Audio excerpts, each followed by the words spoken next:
A few moments later. Hello everyone, আমি তোমাদের বিক্রম। তোমরা সবাই কেমন আছো? আশা করি সবাই ভালো আছো, আর তোমাদের ভালোবাসায় আমিও অনেক ভালো আছি। তো আজকে নিয়ে চলে এসেছি সুন্দর একটা দারুণ ব্লগ নিয়ে।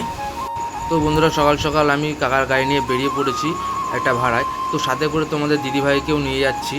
ও ধরেছে যে আমি বাড়ি থাকবো না আজকে সারাদিন, তো ওকেও ওর বাপের বাড়ি দিয়ে আসতে হয়, মানে আমার শ্বশুর বাড়িতে।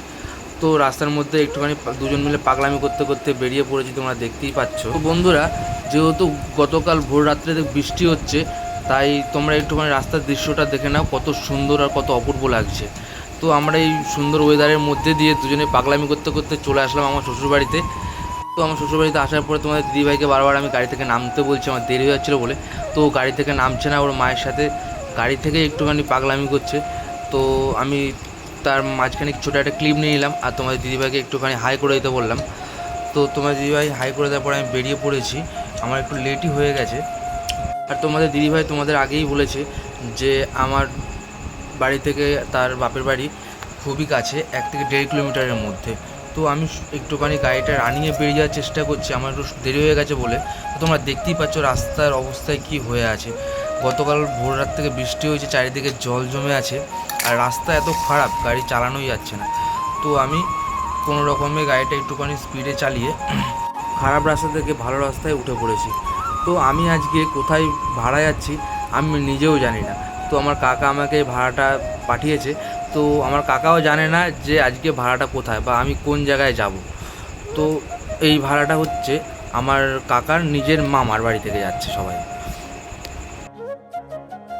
আর এই ব্রিজে যেটা তোমরা দেখলে, এটা হচ্ছে আমাদের বাড়ির পাশেই নতুন হয়েছে।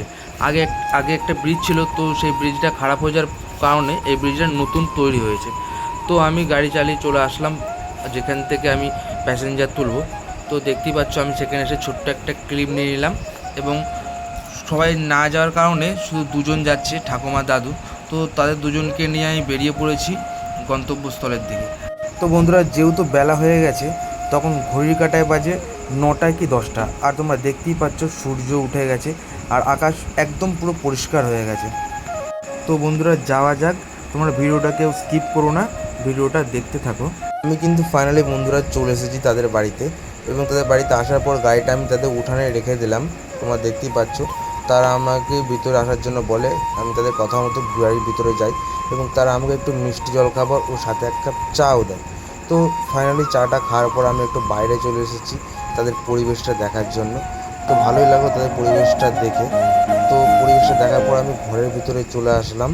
তারা আমাকে বললো, তুমি ঘরে বসে একটু রেস্ট নাও।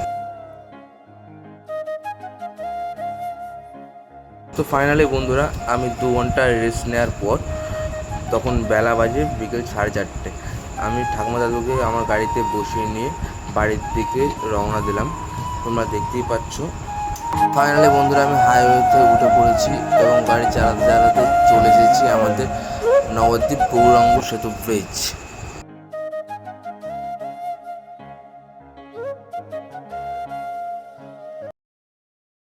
আমার এই পুরো ভিডিও তোমাদের কেমন লাগলো অবশ্যই কমেন্টে জানিও। আজকের ভিডিও এটুকুই। তো চলো, বাই বাই, টাটা।